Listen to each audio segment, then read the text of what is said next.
What is happening, everybody? It is time for another crossover here. We've got the Stochastic YouTube channel and the DFS By The Numbers YouTube channel. We're collaborating together to bring you guys some MMA DFS content. Do us a favor while you're watching this. Like the video, subscribe to both Brady and myself's YouTube channel, Stochastic and DFS By The Numbers. And we're about to break down the best weekend, what I think is going to be one of the trickier cards, not just of the year, that I've ever seen for DFS purposes, because the betting odds are so flat and there are no real big favorites, like not one. The biggest favorite we have right now is Rose Namajunas, barely over a minus 200 favorite in the main event. So really quickly, before we get into breaking down some of the fights we like to target, Brady, is this going to change any of your overall strategy for this DFS slate? Yeah, it is. I feel like this is a card where you can really get different and leave some salary on the table. Like I have a feeling like the winning lineup's going to have just a ton of salary left on the table, because I was telling you before the show, like you could make a case for every single underdog on the card. Like Stephen Wynn, for example, is 9,400 and he's only minus 164 at the moment. So this is one of the weirder slates ever. So probably going to be leaving some salary on the table and getting a little bit different. But yeah, it's a tough one. It certainly is a tough week this week. Yeah, that's how I feel as well. I think this is one of the more sensible cards to leave not just some salary, but a lot of salary on the table. Because like you said, if we've got fighters that are priced at $9,400 and Stephen Wynn, who's barely even favored in his fight, like his odds are almost the same as Miles Johns in the mid-range. So it's very, very flat odds kind of across the pricing, but we're going to do our best to navigate it for you guys right here and break down some of the fighters that we like targeting. Beginning with the main event, we have Amanda Ribas taking on Rose Namajunas. Rose is, at the time we're recording, the biggest favorite on the card, and there's been a ton of line movement in this fight as well, where Rose has generally been around minus 200 for this matchup, but the line very quickly shot to like minus 260, minus 270 at books yesterday, and then quickly got bet right back down to around the minus 200 mark, and the line's been moving a lot. But for DFS purposes, which side of this fight are you planning to be a little bit heavier on, Brady? Yeah, I guess you could attack both sides here, but for me, it's the Rose side, 9,200. There aren't a lot of fighters I feel great about, but I guess she'd be one I feel decent about. I just feel like she's the much better fighter. She's fought the much better competition. She has wins over Zhang Wei Li, beat her twice. She beat, Ioane and Jacek, Jessica Andrade, so on and so forth. Amanda Ribas, I think her best win is probably like either Viviane Araújo or Mackenzie Dern, but Dern was coming off of that layoff in pregnancy. So, yeah, Rose has been 25 minutes plenty of times, whereas with Amanda Ribas, this is going to be her first 5-round fight. I worry about the durability of Amanda Ribas, and I just feel like Rose is going to be the better striker here. So, yeah, Rose, 9,200, 5 rounds to work with. I'll be probably heavier on her this week. That's where I'm at too. And minute for minute, I think it should be pretty competitive. You could even make a case that Ribas would potentially be the minutes winner in this spot if she's able to land takedowns. But I'm also really concerned about the durability as you are, Brady, because Rose Namajunas for WMMA has some of the best finishing ability and power that we've seen there. Like you look at some of the wins for Rose, especially against very, very good opponents. She knocked out Zhang Wei Li in a minute. She also knocked out Ioane Jacek in 3 minutes. And then even some of her fights that maybe she lost or just fights that went to decision, we still saw like she landed a knockdown against Jessica Andrade. She also landed a knockdown against Michelle Waterson Gomez and then ultimately ended up submitting her in that fight. And we've seen Amanda Ribas time and time again. She is not very defensively responsible. She gets hurt a lot. We saw her get finished by Macy Barber. I know there wasn't officially a knockdown landed in that fight, but she took a ton of punishment, ended up being a second-round finish for Macy Barber in that fight. We've also seen Amanda Ribas get finished by Marina Rodriguez. We've seen her hurt on numerous other occasions. And I don't think that Ribas is live to finish Rose Namajunas in this matchup.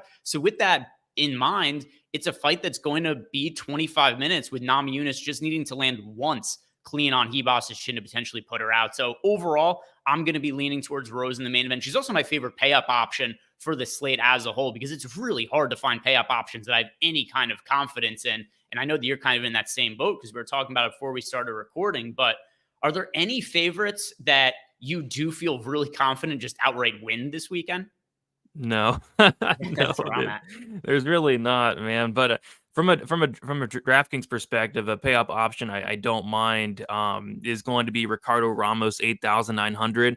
And this is another close fight. Like you can definitely make a case for Julian Erosa, but Julian Rose is entering that like Matt Schnell territory of durability for me. I mean, he's been knocked out 7 times. Like that's a ton. 7 times. He's been knocked out 6 times in the UFC alone. This is a guy in Julian Rose who's very hittable, a 47% striking defense. So yeah, he's very hittable. The durability is definitely waning. He's only getting older. He's coming off of a brutal knockout loss, 2 brutal knockout losses against Padilla, and then also Alex Caceres as well. So we've seen Ricardo Ramos flash some power. He has a couple knockout wins in the UFC. So he'd be that one guy that I don't mind paying up for. And then like you, I think Rose as well would be the other fighter I don't mind paying up for.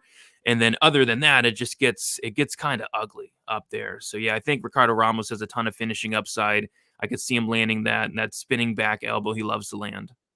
Yeah, and it's another thing too, just the durability of Arosa, super questionable, right? Because I don't think Arosa is bad by any means. He just can't really take a shot, which is unfortunate because when we've seen him actually go to decision, like we saw him beat Hakeem Dawodu, he has some good wins on his record, but it can only carry you so far if he's been knocked out. I don't know how many times he's been knocked out, like 6 times or something like that at this point. So he's been hurt a bunch of times, been knocked out, and there is a lot of power on the side for sure of Ricardo Ramos. So I agree with you. I think he's somebody to look at. I'm going to talk about Carl Williams here, and boy, it gives me a lot of hesitation, Brady, because we were talking about this one before we started recording this, and he was somebody who coming into this week, I had a lot of confidence, and I was like, I'm going to play a lot of Carl Williams, and I was comparing him to the other pay up options, and then I rewatched Carl Williams fight against Chase Sherman, and he went 1 for 10 on takedowns in that fight, and it was like, boy, that's definitely a little bit dicey. It makes me feel not great.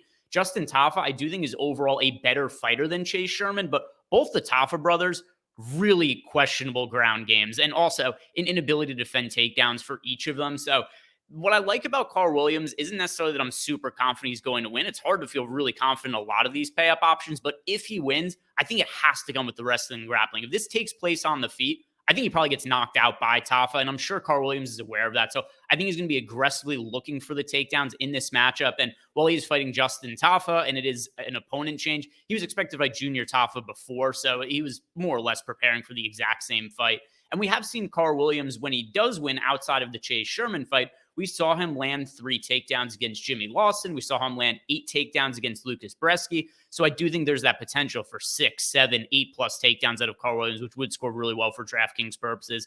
And that's really what I'm trying to look at for this slate, because, you know, how confident could you be in some of these fighters that are minus, 150 to win the fight? So instead, I'm looking at when fighters win, how well do they score on DraftKings? Carl Williams profiles for me as somebody who would score pretty well in a win. But let's talk about the mid-range now. Is there anybody that you like targeting in the mid-range that you think presents a lot of upside? Yeah, I think that Talbot Simon fight's gonna be a good one to target. I'm more so on the Talbot side. He's 8,300. I think it could be a good matchup for him. I guess the one thing I'm worried about is if Cameron Simon comes out here with a grappling heavy game plan. But I kind of think this fight's going to take place on the feet, and when it does, I just really like the striking of Talbot. I like the volume that he brings to the table. Really good power as well. And he's like an attritional finisher. This is a guy with, I think, 6 wins inside the distance, and all 6 of those wins come in the second or third round. So he's going to kind of break you with volume. And I feel like whoever wins this fight is going to score very well. I see it being like a very fast-paced fight with a ton of strikes either way. But I'm more so on the Talbot side, and I think I'm kind of leaning more so decision, but I would not completely rule out a late finish here. So yeah, Talbot 8,300 would be that guy in the mid range. Billy Q is also always up there. Like you can never ignore Billy Q from a DraftKings perspective, but another iffy one there with Billy Q. I think he's only like minus 140, and that seems to be getting like lower and lower as we speak. Money's coming in on Zalal, so I think Talbot and Billy Q would be those 2 guys for me in the mid range. Yeah, and if you look at the output for Simon and as well as Talbot, 6.66 significant strikes landed per minute. For Talbot, 5.28 on the Simon side. So I do think it's going to be pretty high pace. And another thing, too, is I don't think either of them are going to have to worry too much about the takedowns in this matchup, which will really free them up to just put out a lot of output on the feet. So I do think it's a really good fight to target. So I see it the same way as you. For me, I'm going to talk about Cody Gibson against Miles Johns for a couple of reasons. First off, Miles Johns is around a minus 150 favorite now. And when you consider that Miles Johns at 8,200 is about as big of a favorite as some of the fighters that are like $9,400 and Carl Williams on this slate, I think Miles Johns could end up being pretty popular because of just the line value here, which makes me like Cody Gibson a little bit more because I think this is a pretty good matchup for Gibson just in terms of the output. If Miles Johns wins, I think he's pretty relying on an early finish in this spot because if he doesn't, I don't think he has the pace or the cardio to keep up with Cody Gibson. And Gibson lands 4.75 significant strikes on paper. It's a pretty good mark, but the upside for his output, we saw his fight in the Ultimate Fighter final against Brad Katona. Gibson lost, but he landed 164 significant strikes. There is a 0% chance that if he throws 164 strikes, that we're going to see Miles Johns be able to keep up with that. So I'm hoping that Miles Johns ends up coming in popular. I do recognize that there's some finishing equity on the John side, but if we do see Gibson make it out of the first round, get midway through the second round, I think he takes over with the pace, either wins a pretty high volume based striking decision, or he's able to wilt Miles Johns and maybe finish him late second round, third round, get a finish just with Johns not able to keep up with the kind of pressure that we saw Gibson bring against Brad Katona. So with that in mind, I'm going with Gibson in the mid-range, and I'm hoping for low ownership there, Brady. Here's where things get interesting, though. We talk about the cheap end of fighters. You can make a case for almost any of these fighters, considering how tightly lined a lot of these fights are, but any particular ones that you're eyeing for the upside in a win?